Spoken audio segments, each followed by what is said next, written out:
Today I'm going to be doing a coolant change, finally making a video in the daytime. So I've got 2 jugs of engine ice because they think they're 2 quarts each and we're going to need 3 quarts, and I got a gallon of distilled water to flush the system. So I'm going to take off this panel and this cowl at the bottom and the bottom cowl on the other side as well. So I'm going to stop this video real quick while I undo these. Actually, pop that.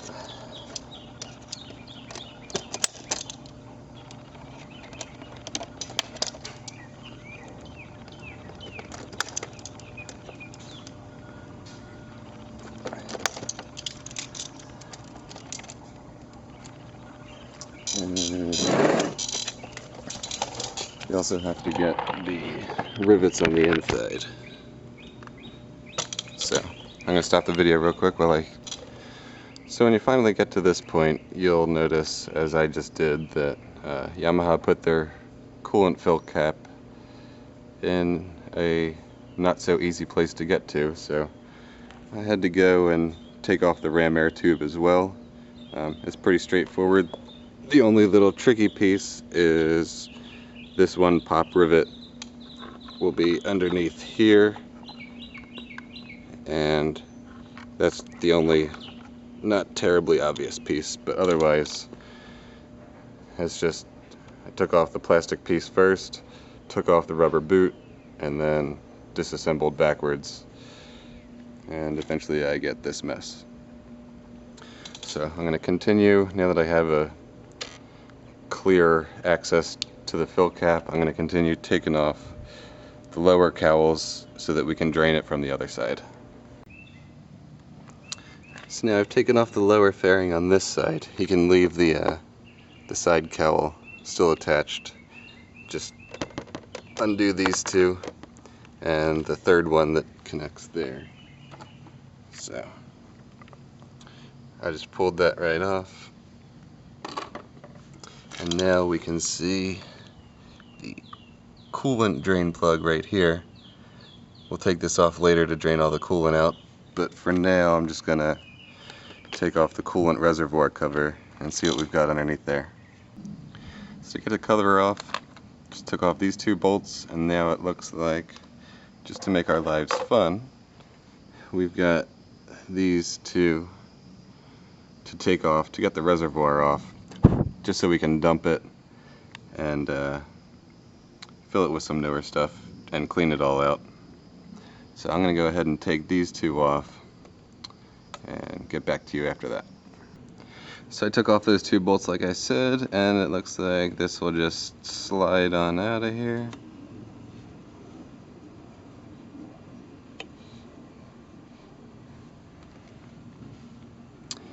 And there we go.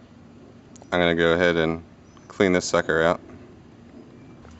So I dumped it out, and I've got that nice green puke in there, and in here you can see that dark spot down there. There's a bunch of crud build up, so I'm going to fill this with some distilled water, shake it all around, and hopefully get that cleaned up in there. Now that I've got the reservoir cleaned out a little bit, I've put my catch pan underneath. I'm going to go ahead and take off. Make sure your bike is definitely cold before you do all this, or else you're going to get burnt pretty bad. So I'm going to go ahead and take off my reservoir fill cap.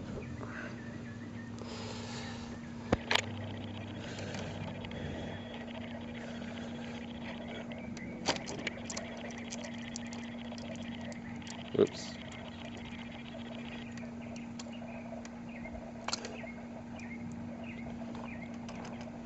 And make a little bit of a mess.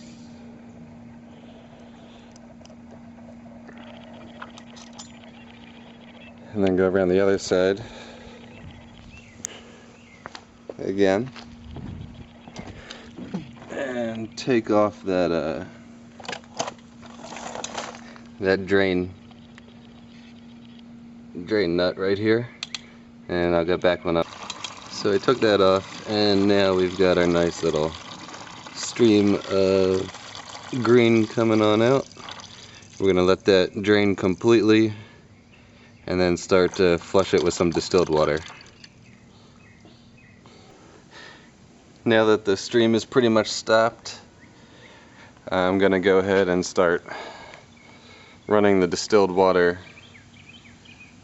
through the open cap here, and just wait until it starts coming out clean at the bottom.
You can see that the stream pretty much turned clear.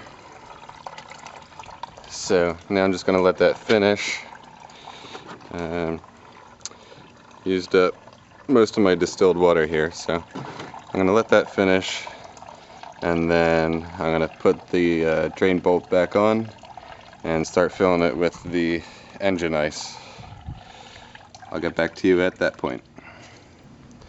Now I'm going to go ahead and I'm going to put the engine ice into the reservoir and fill it to about halfway between the low and full, and then I'm going to reattach the reservoir.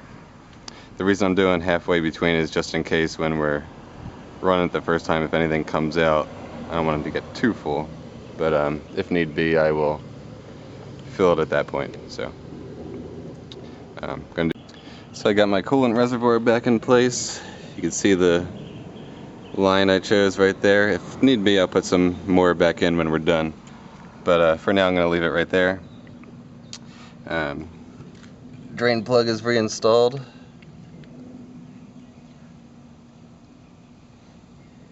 And now I'm going to go ahead and start refilling the radiator up until you can see it at the top there. And then we're going to run it and get the air out. So I'm going to go ahead and fill up my radiator with the engine ice. So now I'm going to restart the bike now that I've got it filled, if you can see, pretty much to the top there. I'm going to start the bike up and let it run for a little bit, get that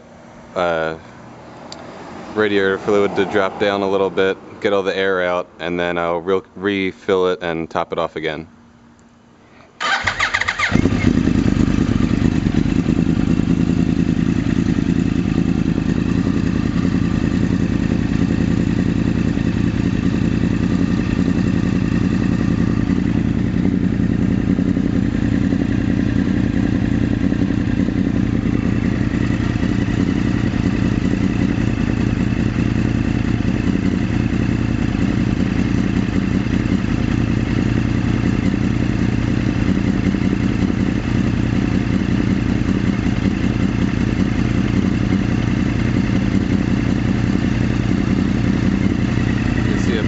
Bubbling a little bit.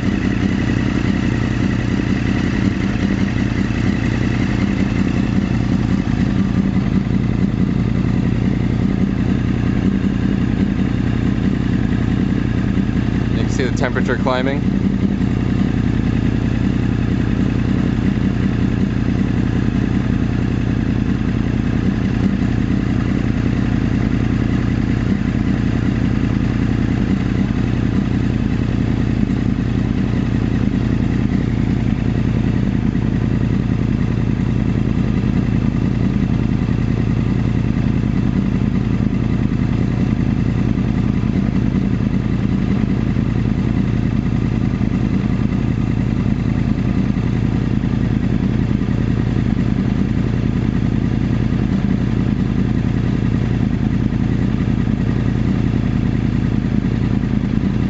stop when it hits about 170, 180.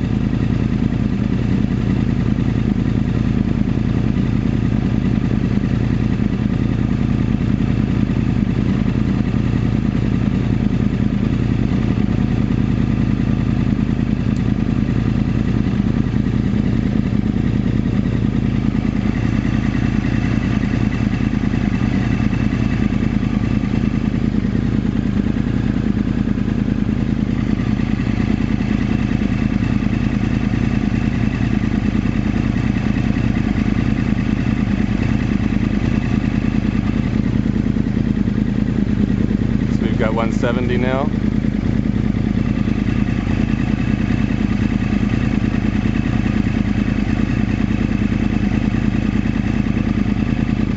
$176.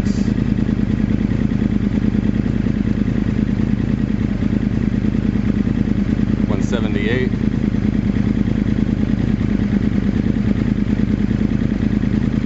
I don't really see any more bubbles coming out.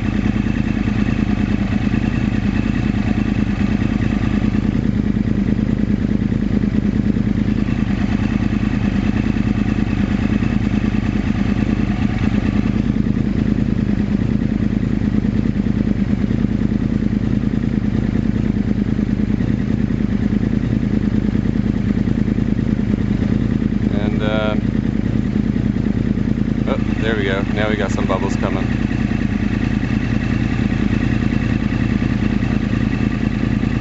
And apparently engine ice is doing pretty good because now we've dropped down to 167. So temperature seems to be holding here pretty good, which I'm in Florida, so that's pretty darn good.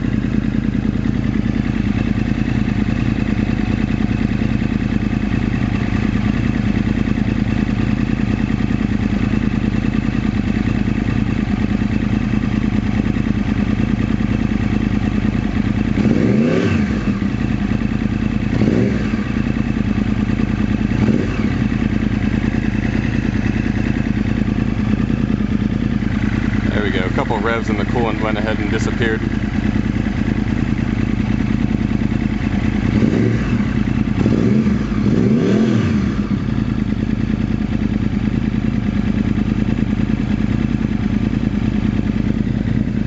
Now we're at 180.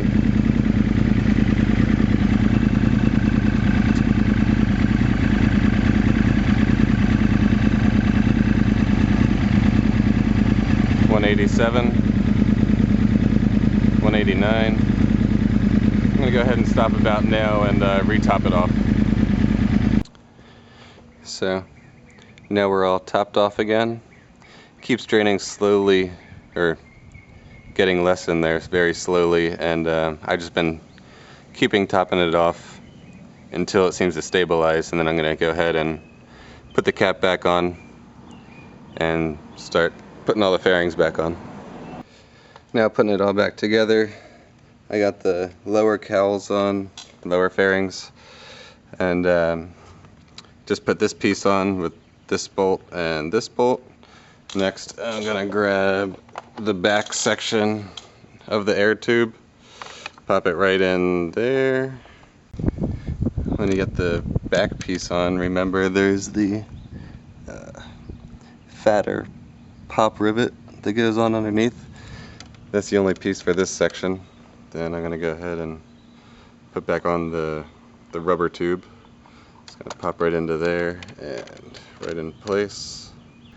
And with that back on nice and tight, we can go ahead and put these last two pieces of plastic on. This one and this one. And then just pop the last fairing back on, and I'm going to pretty much leave it there. That's everything that you should be done with, and just keep an eye on your coolant levels, make sure there's no leaks the next couple of days. If you need to, if you notice it's getting a little too hot or the reservoir falls below where it should be, just go ahead and re-top it off. Make sure you do it when it's cold, not when it's hot, or else you're going to get burnt. So just go ahead and keep an eye on the levels the next few days, and you're good to go. And just to follow up, I've had my bike running for probably 10 to 15 minutes now, and you see temperature's at 185. It's gone up as high as about 192, but it seems to be holding pretty steady at about 185, so looks like everything came out okay. And there you have it, all done.